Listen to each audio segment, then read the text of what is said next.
This is Scotland, 20,000 years ago.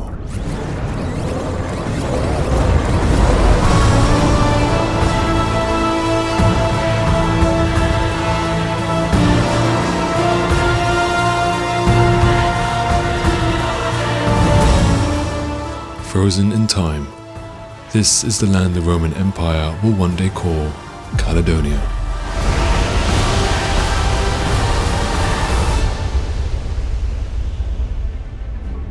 This period was known as the last glacial maximum, the coldest chapter of the Ice Age.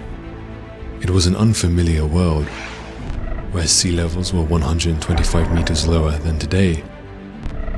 Global average temperatures were 6 degrees colder, and glaciers covered nearly 25% of Earth's total landmass, compared to just 10.7% today. The British-Irish ice sheet was a giant glacier that covered most of Scotland and Ireland, as well as parts of England. In these periods of extremes, the thickness of the ice in some areas exceeded 1,000 meters, which is more than double the height of the Empire State Building. It was this crushing and immense weight of ice that reshaped the land, carving the valleys and molding the mountains into the landscape we see today.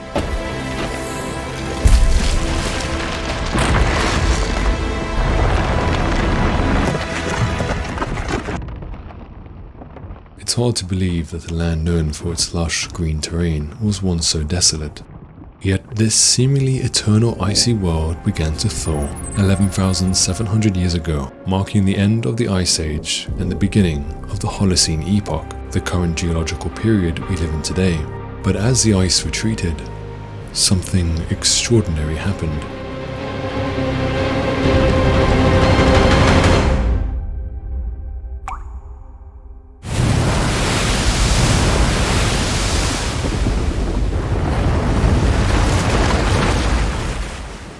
A land once barren and bare blossomed into life.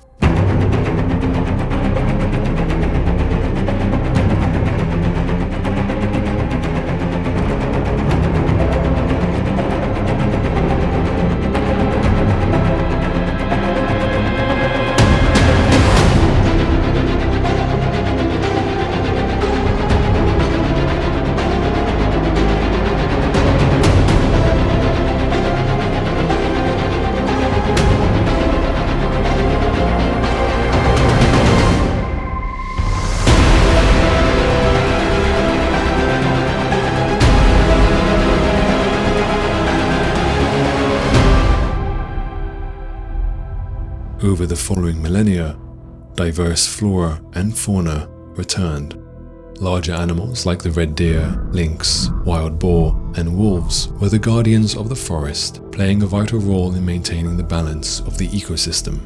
It was also around this time period that the first humans settled in Scotland. During this time, known as the Mesolithic era, hunter-gatherers and wolves coexisted in a delicate yet often complex relationship. But as the Neolithic era dawned, with the rise of farming and permanent settlements, the landscape became increasingly divided, which reduced the habitat and prey available to the wolves. This led to wolves crossing paths with humans and their livestock more frequently, resulting in many deadly encounters. As a more modern civilization slowly emerged, this relationship only worsened. According to legend, one of the earliest known accounts of humans and wolves in Scotland tells of a king named Dorvadilla who offered anyone an ox for the killing of a wolf. In the 15th century, wolves had become such a problem for humans that in 1427, James I of Scotland passed a law ordering 3 wolf hunts a year to control population numbers. Following the implementation of this law, along with the ongoing deforestation, the wolf population across the British Isles significantly declined, leaving only a small remnant in the Highlands.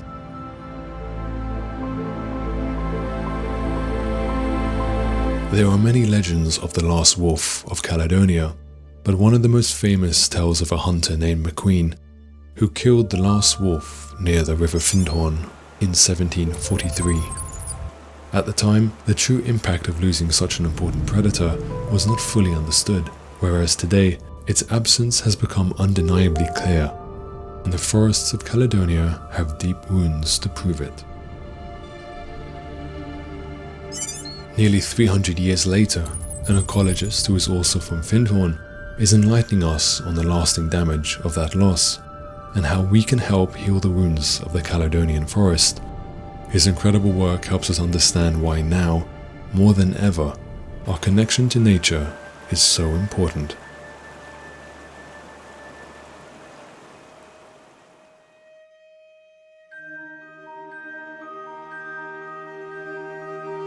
The wolf is what we call in ecological terms a keystone species. It may be relatively few in numbers, but it plays a disproportionately large and positive role in healthy ecosystems. It's an apex predator, and it helps to regulate the layers below it to maintain the balance. And when you take that apex away, things begin to crumble and fall apart. My name is Alan Watson Featherstone. I'm Scottish, and I live in the Findhorn community in the northeast of Scotland. I first went to Glenafric in 1979, one of the best remnants of the old Caledonian Forest. I had grown up in Scotland thinking the bare hills were just the way the country had always been.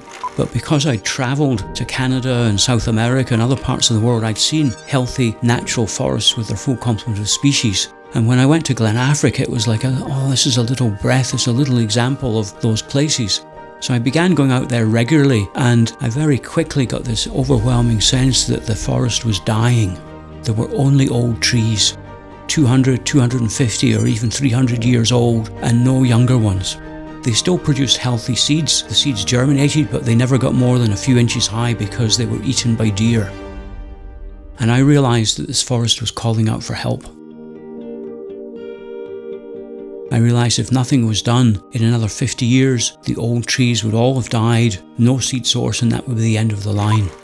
A visionary forester in the 60s had fenced off one area just to see what would happen, and of course a whole new generation of trees were growing there successfully, spontaneously by themselves. So I started asking the question, well, why is nobody doing that anywhere else?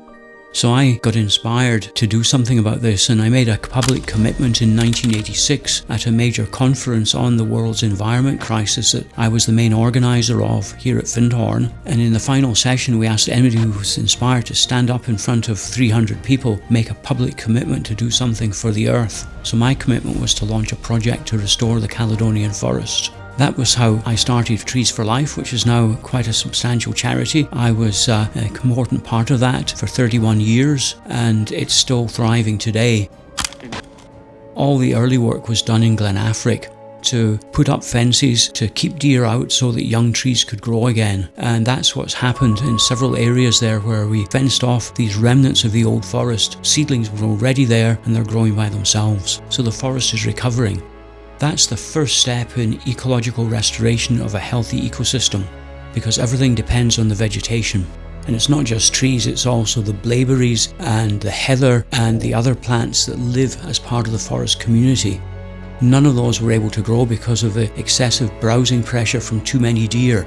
In the absence of their native predator, the wolf, there was nothing to move the deer on. They could just stay in one place and eat everything down to nothing. And of course, deer are naturally woodland animals. That's their native habitat. But in Scotland, in most places, they've adapted to a treeless landscape and live on the open hillside where there's not enough for them to eat. So they're only about 60% of the size that they are in Norway, where they live in a forest habitat. So the loss of the wolf has had many effects. It's allowed deer numbers to increase, and they've overbrowsed the remaining trees so that no seedlings have been able to grow, resulting in what I call the geriatric forest. Going to a place like Glenafric or any of the other remnants of the old Caledonian Forest, ecologically it's like going to an old people's home where there's these venerable beings at the end of their long lives, but there's no young adults, there's no teenagers, there's no children, there's only old people. That's what it's like going to these remnants of the old forest. And I realised that we're the last generation that can save this forest, because in 50 years' time, the old trees will be dead, the seed source will be gone. We need to get the ecological processes that sustain a healthy, dynamic ecosystem functioning again. Processes like natural ecological succession, predator-prey dynamics, nutrient cycling, all of those things, they're not happening in most of the remnants of the forest in Scotland today. They're held at a minimum level of productivity by too many deer and no predators. So this is the first area that I was responsible for getting fenced. In 1990, 50 hectares were protected with a deer fence here. And outside, it's possible to see that there's still no young trees growing. But if you look inside the fence, there's all these healthy young Scots pines, there's birch, there's rowan, there's juniper, and many other trees growing here, all spontaneously by themselves because we've kept the deer out. And this is the recovery process. So my big vision is to see all the elements of the forest back in place again, and I'm very pleased to say that I've been campaigning for things like the reintroduction of beavers for 30 years, and now the Scottish Government has approved the reintroduction of beavers to Glen Affric. The next one then is to get some of the predators back. Many people now, myself included, advocate the return of the Eurasian lynx first of all, because it's not got all the cultural prejudice directed against it that the wolf has. And when people think of wolves, they think, oh, the wolf maybe just, it kills deer, it kills prey. But actually that's only a small part of its overall role. Wolves actually improve the health of their prey population because they chase deer over long distances and they will pick off the sick ones, the weak ones, the old ones, possibly the very young ones, and the fittest deer survive. And that's what evolution is all about. So that's one important function that wolves have. Another important ecological function that the wolves have is that they keep the deer on the move. At the present, deer can stay wherever they want. They're traditionally, naturally, forest-dwelling animals, so they will go into a woodland remnant because there's shelter from the wind, there's shelter from the rain, shelter from snow in winter. But if wolves are there, they move them around, so the deer don't stay in one place, eating everything down to ground level. People are raised today to fear wolves. From childhood, we are terrorised by stories like Little Red Riding Hood and the Big Bad Wolf. Then when we're teenagers, we go and watch werewolf movies in the cinema, and it all paints the wolf in a negative light. So those cultural barriers have to be overcome before we can successfully re-establish a wolf population. By contrast, the lynx has none of that baggage. So we're now advocating a trial return of lynx, possibly next year in Scotland, and that would pave the way for a future reintroduction of the wolf, because it would enable people to get used to the fact that we have a terrestrial predator again, and that it's okay, they don't go around terrorising people, but they do fulfil an ecological function that's essential. So if we can get lynx back in the next year or two, I hold the vision of reintroducing wolves to Scotland in the year 2043, which is the 300th anniversary of the reputed extinction of the species. It also gives us time to raise another generation of people without the prejudice directed against the wolf. One of the things that's interesting to me is when I look at human cultures and we talk about man's best friend, the dog. Now a dog is a tame wolf, a domesticated wolf. So on the one hand, the dog is our best friend. On the other hand, the wolf is the animal that we fear the most and have the greatest prejudice against. But it's the same species. And that is a reflection of a schism in our consciousness, human consciousness. It's nothing to do with the animal itself. Trees for Hope is the charity I'm currently involved with as the chair of the Board of Trustees. Founded by my wife, it aims to restore the temperate rainforest, the Atlantic rainforest on the west coast of Scotland in the Moidart Peninsula, which is located to the west of Fort William. There's only about 1% of that forest remaining, and there's very few young trees, just like in the Caledonian Forest, because of browsing pressure from deer. And there's also a big problem with invasive non-native rhododendrons that are taking over. The long-term vision for Trees for Hope is to restore the forest to suitable sites in the Moidart Peninsula and possibly other areas on the west coast of Scotland, and in particular to eradicate Rhododendron ponticum from Moidart. I hope that my legacy for future generations will be that I played an important role in helping the restoration of our healthy ecosystems. The Caledonian Forest here in Glen Affric, the temperate rainforest on the west coast of Scotland with their complete complement of species and with their ecological functions properly operating again so that they can help regulate the climate, provide shelter from storms, food where appropriate for lots of species.